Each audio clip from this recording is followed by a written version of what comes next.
प्राचीन भारतीय ऋषियों ने शब्द प्रमाण, प्रत्यक्ष प्रमाण और अनुमान प्रमाणों से कंक्लूड करके जो भी सिद्धांत स्थापित किए आयुर्वेद से संबंधी या आयु के संबंधी, उस आधार पर इन्होंने अलग अलग ग्रंथों की रचना की। तो आज के परिप्रेक्ष्य में जो सबसे महत्वपूर्ण 3 ग्रंथ माने जाते हैं, उन्हें हम बृहत्त्रयी कहते हैं। उसमें चरक संहिता, सुश्रुत संहिता और अष्टांग हृदय, इन 3 संहिताओं का समावेश होता है। तो हमारे इस कोर्स में हम अष्टांग हृदय इस ग्रंथ का स्टार्टिंग से लेके एंड तक पूरा जो है अभ्यास हम करेंगे। तो जैसे कोई हम टेक्स्ट उठाते हैं तो उसमें सेक्शंस होते हैं और सेक्शंस में कुछ चैप्टर्स होते हैं। तो जो अष्टांग हृदय है उसमें सूत्र स्थान, निदान, शारीर, चिकित्सा, कल्प, उत्तर, ऐसे 6 स्थान हैं और कुल मिला के 120 अध्याय हैं, है ना। तो सूत्र स्थान में 30 अध्याय, निदान स्थान में 16, शरीर स्थान में 6 अध्याय, चिकित्सा स्थान में 22 अध्याय, कल्प स्थान में 6 अध्याय और अंत में उत्तर स्थान में 40 अध्याय का डिस्क्रिप्शन हमको मिलता है। तो कुल मिला के 6 स्थान और 120 अध्याय का हमारा ये अष्टांग हृदय ग्रंथ लिखा गया है। किसने लिखा है? तो श्रीमद् वाग्भट, है ना, आचार्य वाग्भट उनका नाम है। तो वाग्भट जी ने अष्टांग हृदय नामक इस ग्रंथ की रचना की है लगभग 7-8 सेंचुरी के आसपास। तो सूत्र स्थान, जैसा कि नाम है सूत्र स्थान, सूत्र का मतलब होता है जो चीज़ों को, जैसे हम माला होती है तो माला में जो फूल होते हैं उनको बांध के रखता है ना। तो उसी प्रकार से जो मेन प्रिंसिपल्स हैं या जो बेसिक्स हैं आयुर्वेद के, उन बेसिक्स का वर्णन मुख्य रूप से हमको सूत्र स्थान में देखने को मिलता है ना। सूत्र रूप में या इन शॉर्ट सब कुछ या सारी इंफॉर्मेशन जो है वो एक कंडेंस्ड फॉर्म में सूत्र स्थान में पाई जाती है। अब इसका पहला जो अध्याय है वो है आयुष्कामीय अध्याय। तो देखते हैं आयुष्कामीय अध्याय में क्या लिखा है। सबसे पहले, मतलब ग्रंथ आरंभ करने के भी पहले यहाँ पर नमस्कार किया गया है ना, मंगलाचरण कहते हैं इसको। तो मंगलाचरण किस प्रकार से किया गया? तो रागादि रोगान सतत अनुशक्तान अशेषकाय प्रसुतान अशेषान और सुख्य मोह अरतिदान जगान यो अपूर्व वैद्याय नमस्तु तस्मै। तो एक एक शब्द का हम अर्थ देखते जाएंगे। यहाँ पर राग, राग का अर्थ क्या है कि जो हमारा मन है, बेसिकली ये पहले स्पष्ट हो जाए कि 3 गुण होते हैं, सत्व, रज और तम। सभी ने ये सुने होंगे, मतलब एक बोलचाल की भाषा में भी कई बार हम सत्व, रज और तम इन शब्दों का प्रयोग करते हैं। तो ये जो सृष्टि है ये सत्व, रज और तम इन 3 गुणों से बनी हुई है। तो सत्व का अर्थ क्या होता है कि कोई भी चीज़ जो है वो अपने ऑप्टिमम फंक्शन पे या लेवल पे काम कर रही है। तो यहाँ पर हम चेत यानी कि मन की बात चल रही है। तो जो शुद्ध मन है, शुद्ध मन का अर्थ क्या होता है? जो कि सात्विक है, जो अपना क्या कहेंगे, ऑप्टिमम फंक्शनिंग पे चल रहा है। रज का अर्थ क्या होता है? जब वो हाइपर एक्टिव मोड पे चला जाए, कुछ ज़्यादा ही एक्टिविटी होने लगे। जैसे बच्चा है कोई, तो दिन भर बस उछल रहा है, कूद रहा है, दिन भर अपना जो है एक्टिविटी कुछ ना कुछ उसकी चली रही है। तो ये क्या है? ये राजसिक या रजोगुण उसका बढ़ गया है, अपन ऐसा एक फिलहाल बोल सकते हैं। और तम का अर्थ होता है जो हाइपो एक्टिविटी है, जितनी एक्टिविटी होनी चाहिए उतना एक्टिविटी ना होते हुए, जैसे उस पे आलस्य छा गया है या किसी चीज़ ने उसको ढक दिया है, तो जिसकी वजह से वो अपना फुल परफॉर्मेंस नहीं दे पा रहा है। तो जो मन है, मन या तो रज से या तो तम से जब उसका रंजन हो जाता है, जब वो रज से रंग जाता है या तो तम से रंग जाता है, तब उसे राग ये शब्द यूज किया जाता है। मतलब मन अगर हाइपर एक्टिव है या फिर हाइपो एक्टिव है ना, बहुत ज़्यादा मतलब मन जो है दौड़ रहा है, ये वो ये कंटिन्यूसली ओवर थिंकिंग चल रही है, तो वो क्या है? रज से मन का आवृत हो जाना या रज से मन का रंग जाना। और अगर कोई ऐसा है कि उसका बिल्कुल दिमाग ही काम नहीं कर रहा है ना, दिमाग में कुछ चल ही रहा है, बिल्कुल बस सो रहा है ना, दिन भर सो रहा है, उसको कोई भी एक्टिविटी नहीं हो रही है ब्रेन में। तो ये क्या कहेंगे हम कि ये तम से उसका मन जो है वो रंगा हुआ है। तो रज से अथवा तम से या दोनों से भी, कभी-कभी दोनों एक साथ भी हो सकते हैं। तो जब मन पे इन दोनों का प्रभाव पड़ता है तब उसे कहते हैं राग। आदि शब्द से क्या लेना है? तो आदि शब्द से काम, क्रोध, द्वेष, लोभ इत्यादि जो नेगेटिव क्वालिटीज है मन की, उनका समावेश आदि में करना है। फिर रोग, रोग का अर्थ क्या है? जो तकलीफ देता हो शरीर को या मन में, जो संताप उत्पन्न करे, तकलीफ उत्पन्न करे, उसे रोग कहते हैं।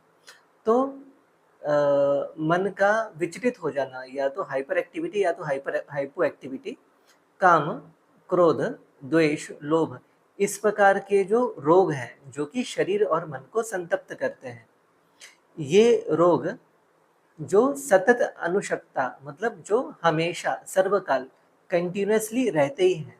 हम सभी के शरीर में कुछ ना कुछ तो रोग लगा ही रहता है।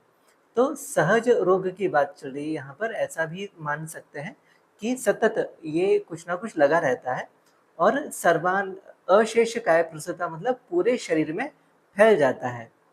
ओके, तो राग इत्यादि जो रोग हैं जो कि कंटिन्यूअसली लगे लगे हुए हैं और जो पूरे शरीर को, मतलब शरीर और मन को कंप्लीटली कवर किए हुए हैं और फैले हुए हैं, है ना, जिसने कुछ भी नहीं छोड़ा है, अशेष न विद्यते शेषो येषाम्, मतलब कंप्लीटली पूरे शरीर और मन को कंप्लीटली कवर कर लिया है। इसके अतिरिक्त वो जो व्यक्ति है या वो जो रोगी है, उसको औत्सुक्य, औत्सुक्य का अर्थ क्या है? अविचार्य कार्य प्रवृत्ति, मतलब वो समझ नहीं पाता है कि मैं क्या करूं क्या नहीं करूं। क्यों ऐसा होता है?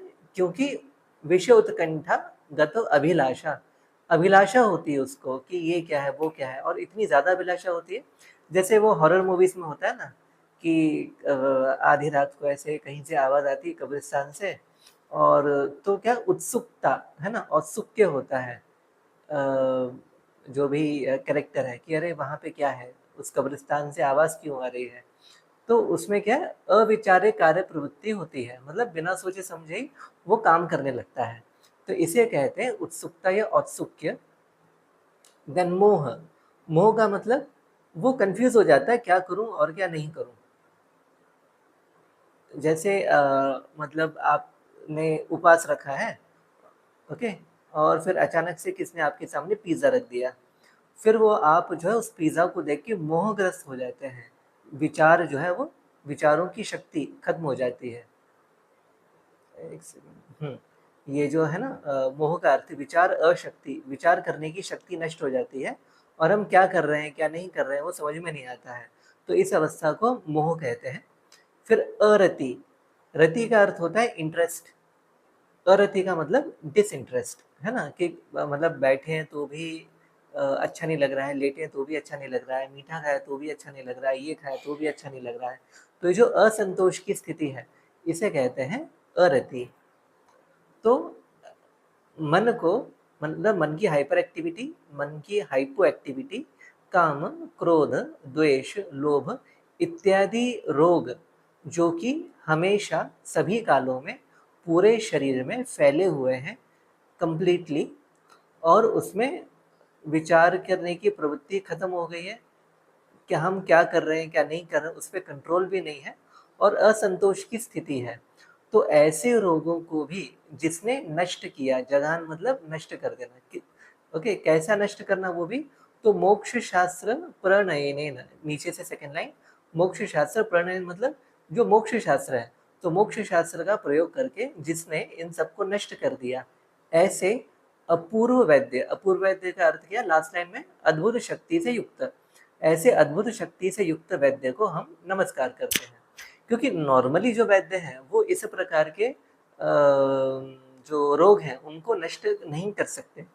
हम आगे चल के देखेंगे कि ऐसी डिजीज जिसमें औत्सुक्य, मोह और अरति हो, ऐसा डिजीज जो है वो असाध्य कहा गया, मतलब ऐसी डिजीज जिसमें उत्सुकता, मोह, अरति उत्पन्न हो गया हो, तो फिर वो पेशेंट ठीक नहीं होता है, अब वो उसका अंतिम समय आ चुका है। लेकिन ये अपूर्व वैद्य जो है अद्भुत शक्ति से युक्त है, क्योंकि उन्होंने ऐसे व्याधियों को भी नष्ट कर दिया जिसमें ऑलरेडी उत्सुकता, मोह और अरति उत्पन्न हो चुका है। तो मतलब वो बहुत बड़े वाले वैद्य हैं ना, अपूर्व वैद्य। तो ऐसे अपूर्व वैद्य को नमस्कार करते हुए या उनका आशीर्वाद लेते हुए अब ये इस ग्रंथ का प्रारंभ हम करेंगे। ओके, तो यहाँ तक सब क्लियर है? ओके, तो मन की हाइपो एक्टिविटी या हाइपर एक्टिविटी, काम, क्रोध, द्वेष, लोभ इत्यादि रोग जो कि पूरे समय पूरे शरीर में फैल जाते हैं कंप्लीटली, जिसके वजह से जो रोगी है वो उत्सुकता, मोह और अरति से ग्रस्त हो चुका है। ऐसे रोग को भी जिसने मोक्ष शास्त्र से नष्ट कर दिया है, ऐसे अपूर्व वैद्य को हम नमस्कार करके अब हम ग्रंथ का आरंभ करेंगे। तो क्या कहते हैं? अथत आयुष्काम्यम अध्यायम व्याख्यास्यामः इति स्माहु आत्रेयादयो महर्षयः। तो आयुष्काम का अर्थ क्या है कि वैसे तो जीवन नश्वर है, लेकिन फिर भी हितकर आहार और हितकर विहार का अगर हम सेवन करते हैं, मतलब जो हमारे बॉडी के लिए अच्छा है, ओके, ऐसा डाइट और ऐसा लाइफस्टाइल हम जीते हैं, और जो हमारे लिए अहितकर है, जो हमारे लिए अच्छा नहीं है, ऐसा डाइट और ऐसा विहार हम अगर अवॉइड करते हैं, जिससे कि आयु को स्थिर रखने का प्रयास किया जाए, तो ऐसा जो प्रयास करने वाला जो क्या कहेंगे व्यक्ति है, वो है आयुष काम। तो इससे संबंधी जो अध्याय है वो है आयुष कामीय अध्याय।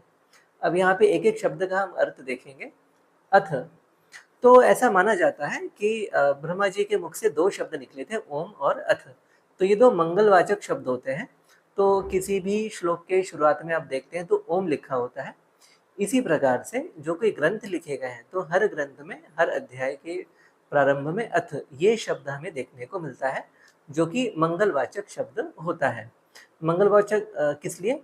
शास्त्र की पूर्ति के लिए, ताकि हम इस शास्त्र को कंप्लीटली लिख सकें, कंप्लीट कर पाएँ, और जो इसको पढ़ने वाले लोग हैं इनकी सिद्धि हो, है ना, मतलब वो उससे सीख सकें, उसको यूटिलाइज कर सकें, और उनका बेसिकली उनके बेनिफिट के लिए हो वो। तो इसके लिए मंगलवाचक शब्द का प्रयोग करना होता है। तो कौन सा मंगलवाचक शब्द यूज किया जाता है? तो अथ। सभी ग्रंथों में आप देखेंगे, शायद याद होगा, पहले वो महाभारत में गाना आता था, अथ श्री महाभारत कथा। तो अथ जो है ये शुरुआत में जनरली यूज होता है। जो अध्याय का पहला शब्द है वो अथ होता है जनरली। अत, अत मतलब अब इसके बाद, या फिर इस रेफरेंस में या इस कॉन्टेक्स्ट में आयुष काम। तो आयुष काम का अर्थ अभी हमने देखा था कि हितकर आहार विहार को सेवन करना और अहितकर को वर्जित करना, इसके द्वारा जो आयु को स्थिर रखने का प्रयास करते हैं तो वो आयुष काम कहलाते हैं। और आयुष कामीय, दीर्घ आयु की कामना करने वालों के लिए जो चैप्टर हितकर है, मतलब आयुष काम या आयु की कामना करने वाले लोगों ने जिस अध्याय को पढ़ना चाहिए, जिस अध्याय को असेस करना चाहिए अच्छे से, उसे आयुष कामीय अध्याय नाम दिया गया है। अध्याय क्या है? तो अध्याय का अर्थ क्या दिया है इन्होंने कि पद के समुदाय को वाक्य कहेंगे। पद हम पहले ही पदार्थ में देख चुके हैं, ऐसा कोई भी शब्द जिसका कोई अर्थ निकलता हो उसे कहते हैं पद। तो ऐसे मीनिंगफुल शब्दों का जो समुदाय है उसे कहते हैं वाक्य, मतलब सेंटेंस। वाक्य का जो समुदाय है वो है प्रकरण, है ना, कोई एक प्रकरण या कोई एक किस्सा टाइप से समझ सकते हैं। फिर प्रकरण का जो समुदाय है उसे कहते हैं अध्याय, है ना, मतलब एक चैप्टर। अध्याय का समुदाय जो है वो स्थान होता है। जैसे अभी हमने देखा कि सूत्र स्थान में 30 अध्याय हैं, है ना, तो 30 चैप्टर्स को हमने या 30 अध्याय को मिलाकर एक स्थान दे दिया। स्थान मतलब बेसिकली इन अध्यायों में कुछ तो कॉमन है। तो क्या कॉमन है? तो जैसे हमने बताया था अभी कि सूत्र स्थान में सारी चीज़ें शॉर्ट में दी गई हैं। तो ऐसी जो शॉर्ट में चीज़ें दी गई हैं जिस चैप्टर्स में, जिन चैप्टर्स में, उन सभी को कलेक्ट करके हमने सूत्र स्थान में रख दिया। और ऐसे अलग अलग जो स्थान है इनका समुदाय तंत्र कहलाता है, यानी कि एक ट्रीटीज या कोई कंप्लीट टेक्स्ट जो है। तो एक टेक्स्ट में स्थान होते हैं कुछ, फिर हर स्थान में कुछ अध्याय होंगे, अध्याय में अलग अलग प्रकरण होंगे, उन प्रकरणों को कैसे समझाया जाता है? वाक्यों के द्वारा। और वो वाक्य किससे बना हुआ है? तो कुछ शब्दों से बना है, ऐसे शब्दों से जिनका कोई अर्थ निकलता है। ओके, तो अत आयुष्कामी अध्याय। अब आगे व्याख्यास्यामः, है ना? अब आगे हम देखेंगे व्याख्यास्यामः की व्याख्या। तो वी का अर्थ है विविध प्रकार से, अलग अलग तरीके से समझाना। आ का अर्थ क्या है? जो शिष्यों को समझने योग्य हो, मतलब अलग अलग प्रकार से, इस प्रकार से कि अलग अलग प्रकार के शिष्यों को समझने योग्य वो रहे, है ना? ख्यास्यामः, वर्णन करेंगे। तो अब हम अलग अलग प्रकार से जो शिष्यों को समझने योग्य हो, इस प्रकार से हम आयुर्वेद का वर्णन या आयुष्कामी अध्याय का वर्णन करेंगे। इति मतलब इस प्रकार से। ह ह का अर्थ क्या दिया यहाँ पे? अनुकंपा या लोक कल्याण के लिए।